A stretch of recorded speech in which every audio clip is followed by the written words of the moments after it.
नमस्कार, आप देख रहे हैं न्यूज नेशन। आपके साथ मैं हूं सबीना तामंग। देश में तमाम बड़ी जरूरी खबरों पर अपडेट देने के लिए हम हाजिर हैं, लेकिन बुलेटिन की शुरुआत इस वक्त की सबसे अहम खबर के साथ करेंगे। राजस्थान में पालघर पार्ट 2 करौली में पुजारी को जिंदा जलाया गया। तमाम तस्वीर लगातार हमने सटीक जानकारी के साथ आप तक पहुंचाई है। किस तरह का माहौल वहां पर बना हुआ है, करौली का जिक्र कर रहे हैं, जहां पर एक पुजारी को जिंदा जला दिया गया। परिवार वालों में भारी गुस्सा भी है, नाराजगी भी है। पुजारी संघ ने शव का अंतिम संस्कार नहीं करने की चेतावनी दी है। पुजारी संघ ने एसएचओ को बर्खास्त करने की मांग की है। साथ ही पीड़ित परिवार के लिए 50 लाख के मुआवजे की मांग भी की गई और कहा है कि जब तक मांगे पूरी नहीं होंगी तब तक अंतिम संस्कार नहीं किया जाएगा। मौके पर प्रशासन को लिखित आश्वासन देना होगा, ये उनकी तरफ से कहा गया है। जिस तरह से करौली में पुजारी को जिंदा जलाकर मामले का ये पूरा सामने आया, उसके बाद कहा जा सकता है कि पूरे मामले को लेकर अब जो एक गर्माहट है वो देखने को मिल रही है।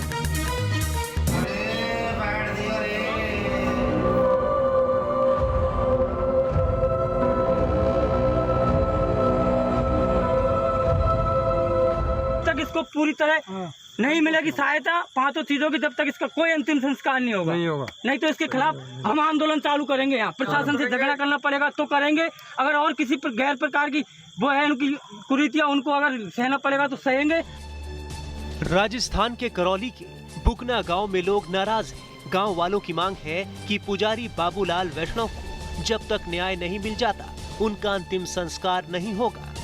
बुधवार के बाद से ही करौली में हलचल तो लोगों में नाराजगी, लोगों की जुबान पर सैकड़ों सवाल तो माहौल में गम और गुस्सा है। बुकना गांव में पुजारी बाबूलाल के घर मातम पसरा हुआ है, लेकिन यहां उनके पार्थिव शरीर के पास जमा लोगों का गुस्सा उबाल पर है। लोगों का कहना है कि जब तक शासन प्रशासन उनकी शर्तों को पूरा नहीं करता वो बाबूलाल वैष्णव का अंतिम संस्कार नहीं करने देंगे। ये कोई जातिवाद का नहीं है कि ये वैष्णव है, हम मीणा है, और ये सिर्फ मानवता के खातिर है कि हमको पांचों चीजों का लिखित में आदेश चाहिए। जब तक बस्ती संतुष्ट नहीं हो जाती कि हाँ भाई हम संतुष्ट है, जब तक अंतिम संस्कार नहीं होगा। दरअसल बाबूलाल के परिवार समेत लोगों की मांग है कि इस मामले में लोकल एसएचओ को तुरंत बर्खास्त किया जाए। मामले की पूरी जांच दूसरे सर्किल के पुलिस उप अधीक्षक स्तर के अधिकारी से करवाई जाए। पीड़ित परिवार को 50 लाख का मुआवजा दिया जाए। परिवार के एक व्यक्ति को सरकारी नौकरी दी जाए, वो अपने परिवार का गुजारा करते थे। यही वजह है कि पुजारी के रिश्तेदार अब पीड़ित परिवार के लिए मुआवजे की मांग कर रहे हैं। बाबूलाल जी का परिवार बिल्कुल निम्न स्तर से है, छोटी कैटेगरी में, और बीपीएल से भी दयनीय हालत में है। और प्रॉपर्टी के नाम पे ये ठाकुर जी की जमीन है, इसमें 4 भाई अपना कमा के खाने का प्रयोजन था। बाबूलाल जी के पास में 6 बच्चियां हैं, एक बच्चा है, एक बच्ची विकलांग भी है। इनसे भरण पोषण यहीं इस गांव में बस्ती का आधार पे करता था। बाबूलाल वैष्णव सपोट्रा तहसील के बुकना गांव के पुराने राधा कृष्ण मंदिर में पूजा करते थे। बाबूलाल वैष्णव मंदिर की ही 15 बीघा जमीन पर खेती कर अपना गुजारा करते थे, लेकिन करीब 1 महीने पहले कुछ लोग जमीन पर कब्जा करने की कोशिश करने लगे। पुजारी बाबूलाल ने गाँव के लोगों से इसकी शिकायत भी की। 4-5 दिन पहले भी गांव के 100 घरों की पंचायत बैठी थी, जिसमें लोगों ने पुजारी का समर्थन भी किया था। लेकिन पुजारी बाबूलाल के बयान के मुताबिक कैलाश मीणा अपने साथियों के साथ मंदिर के बाड़े पर कब्जा कर छप्पर लगाने लगा, जिसके विरोध करने पर उन्हें पेट्रोल डालकर आग लगा दी गई। पुलिस ने इस मामले में 6 लोगों के खिलाफ एफआईआर दर्ज की है। घटनाक्रम में पुलिस द्वारा उनके मृत्युकालिक कथन जो हुए थे उस पर मुकदमा धारा 307 में दर्ज किया गया था। कल शाम को दुर्भाग्यवश उनकी जो है मृत्यु एसएमएस अस्पताल जयपुर में हो गई थी। और मृत्यु के बाद जो उनके मृत्युकालिक कथन जो है उसके अनुरूप जो है धारा 302 आईपीसी का उसमें जो है इजाद मुकदमे में किया गया है। प्रकरण का मुख्य आरोपी कैलाश मीणा जो है उसे पुलिस की टीम ने गिरफ्तार कर लिया है। इस घटना के मुख्य आरोपी को पुलिस ने गिरफ्तार कर लिया है। इधर इस मामले पर अब सियासी रंग भी चढ़ने लगा है। केंद्रीय मंत्री और बीजेपी नेता प्रकाश जावड़ेकर ने जहां पुजारी की हत्या की निंदा की है, तो वहीं कांग्रेस नेता राजीव शुक्ला राजस्थान सरकार का बचाव कर रहे हैं। राजस्थान में कानून व्यवस्था की धज्जियां उड़ रही है, कहीं भी कानून का अस्तित्व नहीं दिखता है।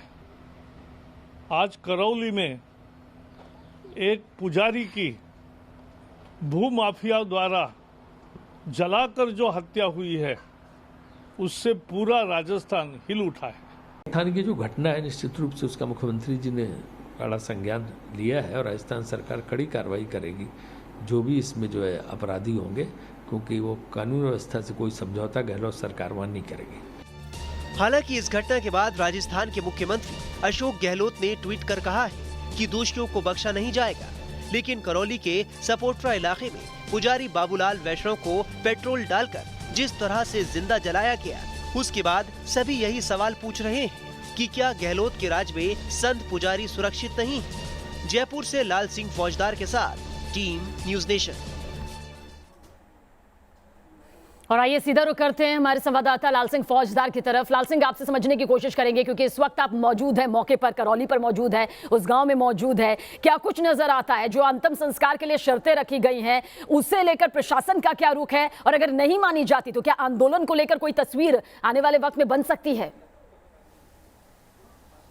देखिए बिल्कुल सबीना, अभी तस्वीर एकदम साफ है। परिजनों ने कह दिया है कि तब तक हमारी ये पांचों मांगे प्रशासन पूरी नहीं कर देता है, हम सबका दाह संस्कार नहीं करेंगे। और पूरी तरह से उस घर में मातम पसरा हुआ है। सबीना, आलम यह है उसकी 6 बच्चियां, एक छोटा बेटा है। उनकी मौजूदगी में जिस तरह एक पुजारी की निर्मम हत्या की गई, एक छप्पर जिसको अपने बच्चों के लिए सर पर बना रहा था, गाँव वालों की सहमति के बावजूद दबंगों ने आकर उसी छप्पर में पेट्रोल छिड़क दिया और पुजारी की निर्मम हत्या कर दी। पूरे गांव में आक्रोश है, गांव में नहीं बल्कि राजस्थान के तमाम इलाकों में, क्योंकि लगातार सबीना आप देख रहे हो किस तरह यहाँ राजस्थान में जो क्राइम का रेशो बढ़ता हुआ जा रहा है। ना महिलाएं सुरक्षित है, ना बच्चे सुरक्षित है, और यही आपके पुजारी को जिंदा जला दिया गया। एक बात और मैं बता देना चाहता हूँ, चूंकि ये मामला जैसे तूल पकड़ता जा रहा है, अब सियासी रंग भी ले रहा है। अभी कुछ ही देर बाद किरोड़लाल मीणा जो सांसद हैं वो आने वाले हैं। उसके साथ ही जो भारतीय जनता पार्टी ने 3 प्रतिनिधि मंडल बनाया है 3 सदस्यों का, वो लोग भी आज दौरा करने वाले हैं। लेकिन तस्वीर साफ है, परिजनों ने साफ कह दिया है, गाँव वालों ने साफ कह दिया है, जब तक प्रशासन के लोग, नुमाइंदे या सरकार का कोई जिम्मेदार व्यक्ति यहाँ आकर ये वादा नहीं कर देता, लिखित में आश्वासन नहीं देता है। जो 5 मांग है, परिजनों को 50 लाख का मुआवजा दिया जाए, परिवार को सुरक्षा दिया जाए, थानाधिकारी को तुरंत बर्खास्त किया जाए, इसके साथ ही एक परिजन को नौकरी दिया, ये तमाम 5 मांगे जब तक पूरी नहीं होंगी दाह संस्कार नहीं किया जाएगा। लाल सिंह, यहाँ पर ये भी समझने की कोशिश करेंगे क्योंकि गहलोत सरकार लगातार कानून व्यवस्था को लेकर कटघरे में खड़ी हो रही है, चाहे महिला सुरक्षा की बात हो, चाहे जिस तरह से एक पुजारी को जिंदा जला दिया गया।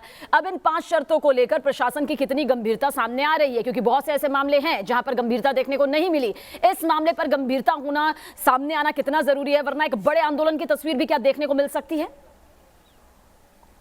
देखिए बिल्कुल बड़ा आंदोलन तो होगा ही सबीना, लेकिन ये निश्चित रूप से घटना बहुत छोटी घटना नहीं है। ये गहलोत सरकार के लिए बहुत ज़्यादा खतरे वाली घंटी पैदा हो सकती है, क्योंकि पंचायत राज के चुनाव चल रहे हैं, नगर निकाय के चुनाव आने वाले भविष्य में गहलोत सरकार को सामना करना पड़ रहा है। और चूंकि लगातार सरकार भाग रही थी सिंबल के चुनाव से, गहलोत सरकार लगातार इसीलिए भाग रही थी कि भाजपा ये आरोप भी लगा रही थी कि वो सामना नहीं कर पाएगी चुनाव में, कानून व्यवस्था बिगड़ी हुई है, काम कोई हो नहीं रहा है, कोविड में सरकार फेल हो चुकी है। और जहाँ तक कानून व्यवस्था की बात है सबीना, वो तो बेहद ही खराब राजस्थान की हो चुकी है। लगातार बढ़ते रेप के मामले, लगातार बढ़ते बच्चों के प्रति यौन अत्याचार के मामले, लगातार बढ़ती लूट की घटनाएं, और अब तो खुलेआम जिस तरह दिन दहाड़े पुजारी को जिंदा जला दिया है, यानी कि पूरी तरह से कानून व्यवस्था नाम की चीज है ही नहीं। गहलोत सरकार पूरी तरह से खटकरे में खड़ी हुई है, उसको जवाब देना होगा, पुजारी की हत्या के आरोपियों को गिरफ्तार करना होगा, वरना राजस्थान के गांव गली ढांडी शहर में आंदोलन की वो आवाज गूंजेगी कि गहलोत सरकार को अपनी कुर्सी बचाना मुश्किल हो जाएगा। हालांकि फिलहाल गहलोत केवल कुर्सी बचाने का ही काम कर रहे हैं, ना वो माँ बहनों की इज्जत बचा पा रहे हैं, ना पुजारी को जिंदा जलाने से रोक पा रहे हैं। यह है प्रदेश की कानून व्यवस्था। जी सबीना, बहुत बहुत शुक्रिया लाल सिंह। और बहुत अहम सवाल आपने यहां पर उठाया है जवाब के तौर पर कि जरूरी है कि गहलोत सरकार को अगर अपनी डोलती सत्ता को बचाना है तो इस पूरे मामले को लेकर गंभीरता दिखाए, जिसकी उम्मीद यहां पर की जा रही है।